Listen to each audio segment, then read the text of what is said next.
Hello दोस्तों, motivation and book channel में आप सभी का स्वागत है। दोस्तों, हम में से ज़्यादातर लोग हर समय किसी न किसी बात को लेकर दुखी होते हैं।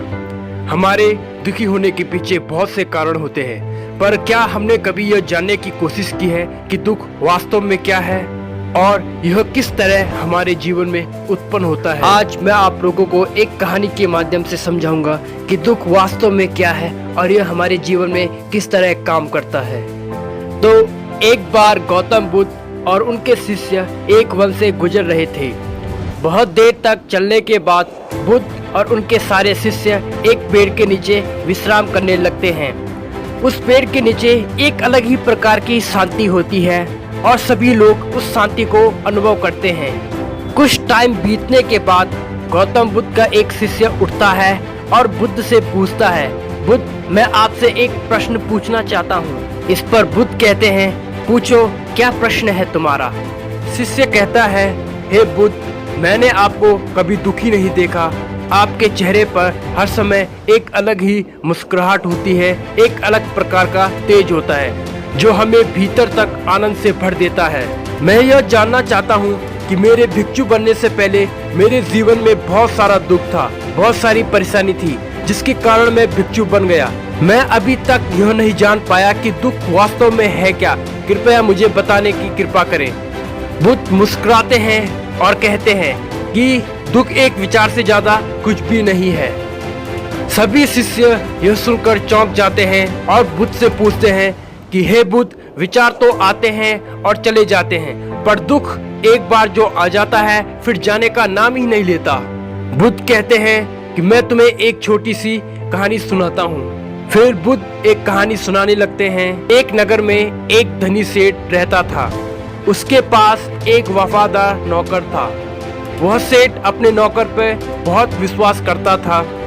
वह अपने नौकर पे कभी शक नहीं करता था, क्योंकि वास्तव में वो नौकर बहुत ईमानदार था। एक बार उस सेठ को किसी काम से बाहर जाना पड़ता है। जब 2-3 दिनों के बाद वह सेठ वापस लौटता है तो उसके पास एक कीमती सामान होता है। वह उस कीमती सामान को अपने कमरे में सजाकर रख देता है और नौकर से कहता है कि तुम्हें इस चीज का ध्यान रखना है और ध्यान रहे यह चीज टूटे ना। नौकर कहता है कि मालिक, मैं पूरा ध्यान रखूंगा, आप चिंता ना करिए। अगले दिन जो नौकर होता है वो घर की सफाई कर रहा होता है और सफाई करते करते वो सेठ की उस कीमती चीज के पास पहुंच जाता है और उसकी भी सफाई करने लगता है। सफाई करते वक्त वह कीमती चीज नौकर के हाथ से फिसल जाती है और नीचे गिरकर टूट जाती है।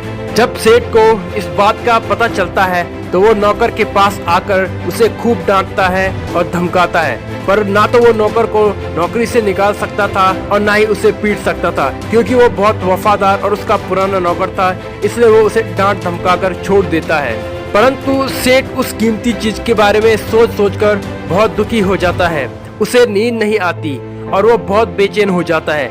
बेचैनी के कारण वो कमरे से बाहर निकलता है और देखता है कि नौकर निश्चित होकर सो रहा होता है।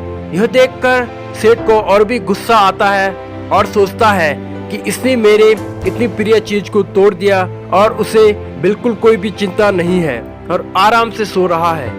अगले दिन सेठ सोचता है कि मैं इस समस्या से कैसे बाहर निकलूं। फिर सेठ को एक उपाय सूझता है। वह अपने नौकर के पास जाता है और उससे कहता है कि मुझे बहुत दुख हो रहा है, ये बताते हुए कि कल जो कीमती चीज तुमसे टूट गई थी वो मैं तुम्हें उपहार में देना चाहता था, पर अब क्या करे, वह चीज तो टूट गई।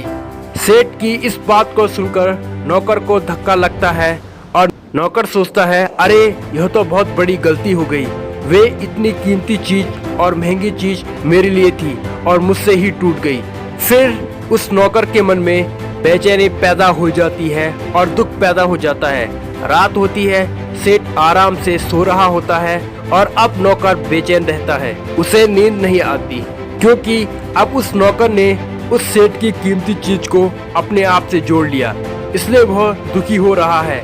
पहले उस नौकर के मन में यह विचार नहीं था कि वो कीमती चीज मेरी है, पर अब उसके मन में यह विचार था कि वे कीमती चीज न टूटती तो वो मेरी होती।